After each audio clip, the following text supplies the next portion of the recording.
dimuliakanlah namamu, datanglah kerajaanmu, jadilah kehendakmu di Anak kami yang saya cintai, semoga anak kami dalam keadaan sehat dimanapun anak didik kami berada. Pada kesempatan ini kita akan memulai pembelajaran kita materi bab yang keempat, subtema yang ketiga. Sebelum kita mulai pembelajaran kita, marilah kita awali dengan berdoa. Marilah kita berdoa secara pribadi. Berdoa dimulai.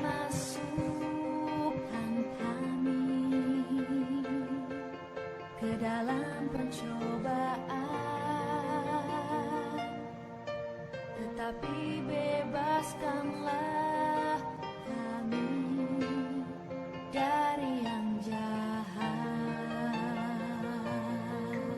Terima kasih anak didik kami yang saya cintai. Pada kesempatan ini kita akan mempelajari materi kita bab yang keempat, subtema yang ketiga, yaitu ajaran sosial gereja. Seringkali muncul pertanyaan seputar sikap gereja menghadapi keadaan sosial, ekonomi, kebudayaan, dan politik dalam hidup sehari-hari. Bagaimanakah gereja menyikapi umat yang hidup melarat, tak cukup makan dan minum, tak bisa bayar uang obat, tak bisa mengecap pendidikan dasar? Apakah gereja hanya meminta mereka untuk berdoa dan memohon kepada Tuhan supaya Dia menolong untuk menghadapi masalah-masalah yang sedang dihadapi? Atau apakah di samping memohon kepada Tuhan dengan tekun, gereja juga mengambil sejumlah tindakan nyata untuk mengeluarkan mereka dari kungkungan sosial yang menyengsarakan, menyakitkan, dan menekan lahir dan batin? Jika diamati dengan seksama, penampilan gereja Indonesia ternyata masih lebih berpenampilan ibadat daripada penampilan gerakan sosial. Bahkan dikatakan bahwa wajah gereja Indonesia adalah berwajah pesta yang tampak dalam perayaan kultis liturgisnya. Seandainya ada penampilan sosial, hal itu tidak merupakan penampilan utama. Penampilan sosial yang ada sampai sekarang merupakan penampilan sosial karitatif, seperti membantu yang miskin, mencarikan pekerja bagi pengangguran, dan sebagainya. Demikian juga mereka yang datang ke gereja adalah orang-orang yang telah menjadi puas bila dipenuhi kebutuhan pribadinya dengan kegiatan ibadat, atau sudah cukup senang dengan memberi dana sejumlah uang bagi mereka yang sengsara. Namun mencari sebab-sebab mengapa ada pengemis, mengapa ada pengangguran, belum dianggap sebagai hal yang berhubungan dengan iman. Padahal kita tahu ajaran sosial gereja lebih mengundang kita untuk tidak merasa kasihan kepada korban, tetapi mencari sebab-sebab mengapa terjadi korban dan mencari siapa penyebabnya. Mungkin saja bahwa penyebabnya adalah orang-orang yang mengaku beriman Kristen itu sendiri.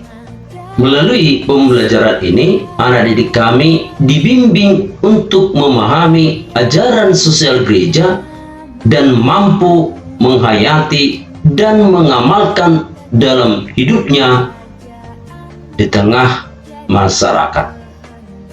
Sebagai tujuan pembelajaran kita adalah melalui penggalian pengalaman cerita kehidupan, anak didik kami dapat memahami keprihatinan sosial, khususnya nasib kaum pekerja di sekitar kita.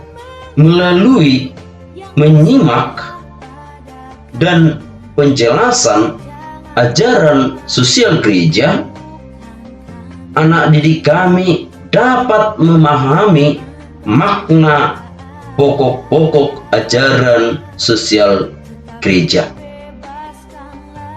Dan juga melalui kegiatan refleksi serta aksi kegiatan, anak didik kami dapat menghayati ajaran sosial gereja dalam hidupnya.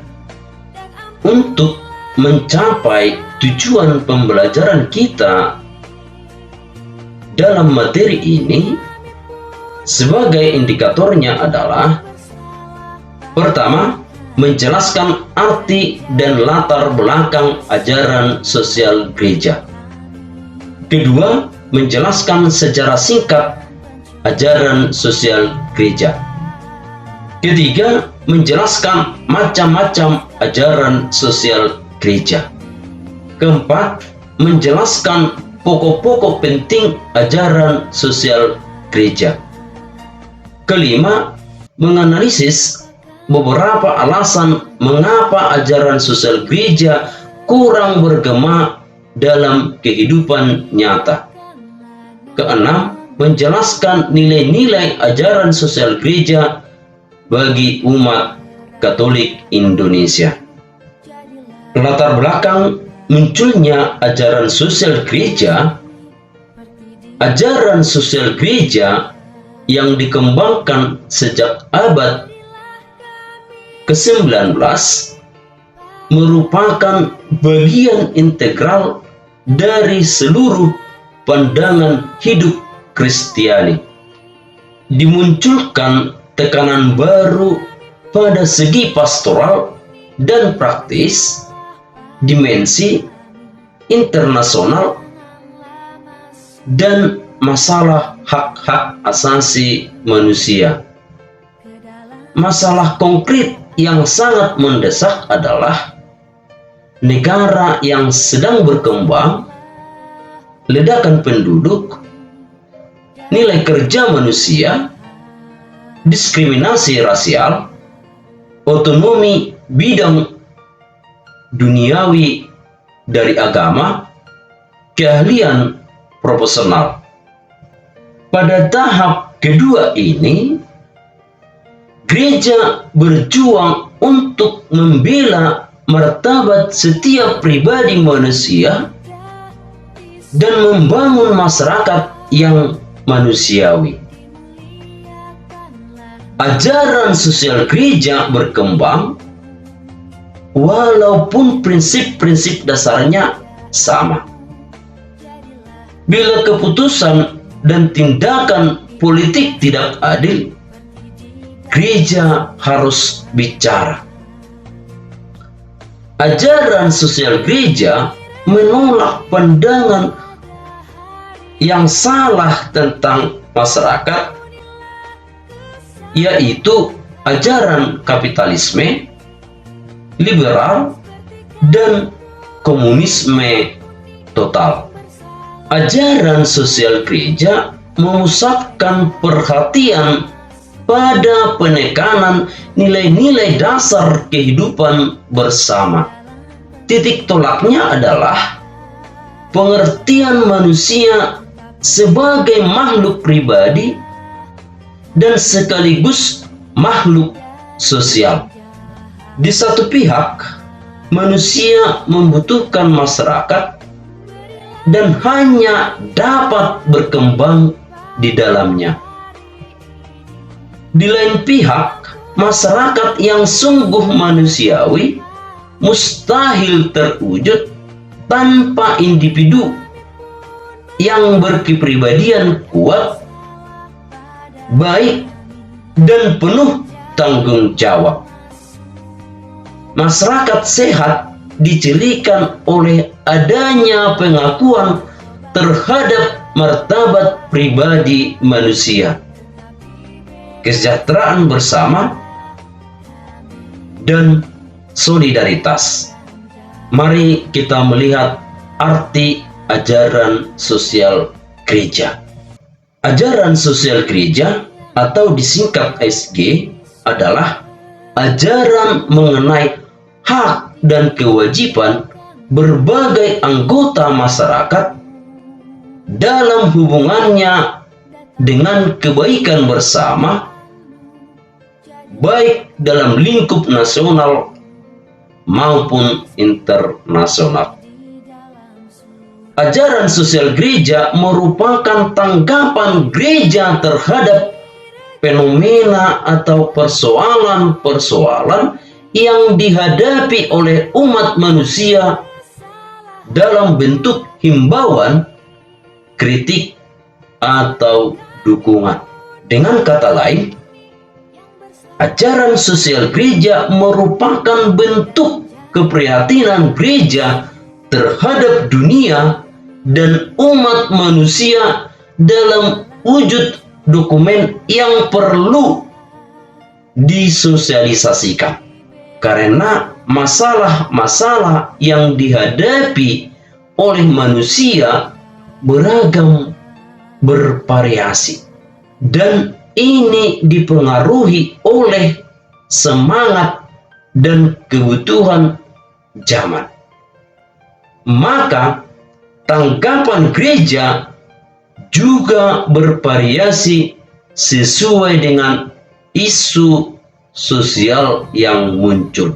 Sedangkan tujuan ajaran sosial gereja adalah menghadirkan kepada manusia rencana Allah bagi realitas dunia dan menerangi serta membimbing manusia dalam membangun dunia seturut rencana Tuhan.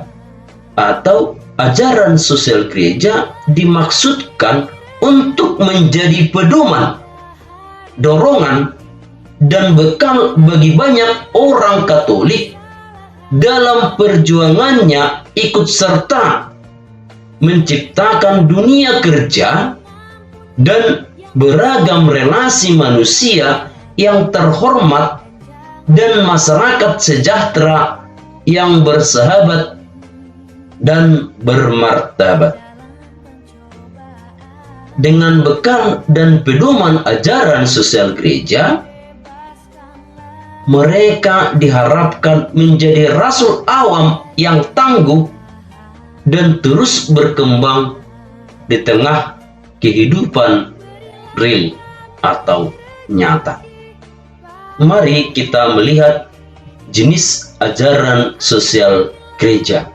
Pertama, rerum novarum, yaitu hal-hal baru. Ensiklik ini dikeluarkan oleh Paus Leo ke-13 pada tahun 1891. Yang kedua, Quadragesimo Anno. Ensiklik ini dikeluarkan oleh Paus Pius ke-11 tahun 1931. Yang ketiga, Mater et Magistra.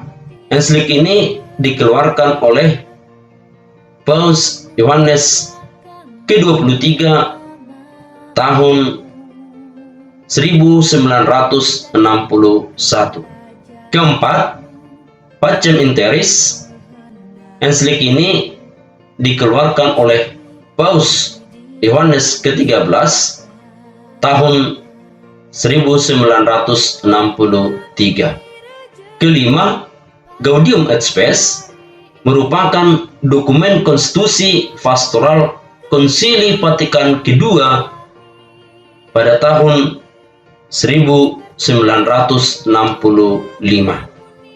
Keenam, Popularum Progressio. Ensiklik ini dikeluarkan oleh Paus Paulus ke-6 pada tahun 1967. Ketujuh, Octogesima Adveniens merupakan surat apostolik Paus Paulus ke-6 pada tahun 1971. Dari semua ajaran sosial gereja atau ensiklik yang dikeluarkan oleh Paus, ada 7 tema kunci dari ensiklik tersebut. Pertama, kesucian hidup manusia dan martabat pribadi harus dijunjung tinggi melebihi benda-benda dan harus dijaga sejak dikandung ibunya. Kedua, panggilan untuk membentuk keluarga Allah di tengah masyarakat yang melibatkan semua warga. Ketiga, hak asasi manusia selalu berdasar pada dan demi martabat pribadi manusia. Keempat, preferential option for the poor and vulnerable. Artinya selalu mendahulukan orang yang miskin dan tanpa pembela, termasuk anak dalam kandungan, orang cacat, orang jompo, orang dalam sakrat maut. Kelima, nilai luhur pekerjaan. Yang keenam, solidaritas. Yang ketujuh, memelihara ciptaan Allah. Anak kami yang saya cintai, setelah mendengarkan penjelasan dari Bapak mengharapkan anak kami mengerjakan tugas, yaitu merencanakan aksi untuk mewujudkan ajaran sosial gereja dalam kehidupan sehari-hari dalam bentuk video. Setelah mendengarkan penjelasan dari Bapak dan melaksanakan tugas yang Bapak berikan, harapan Bapak, anak didik kami dapat memahami materi kita hari ini, yaitu ajaran sosial gereja. Sampai di sini penjelasan Bapak hari ini. Marilah kita akhiri pembelajaran kita dengan berdoa secara pribadi. Marilah kita berdoa.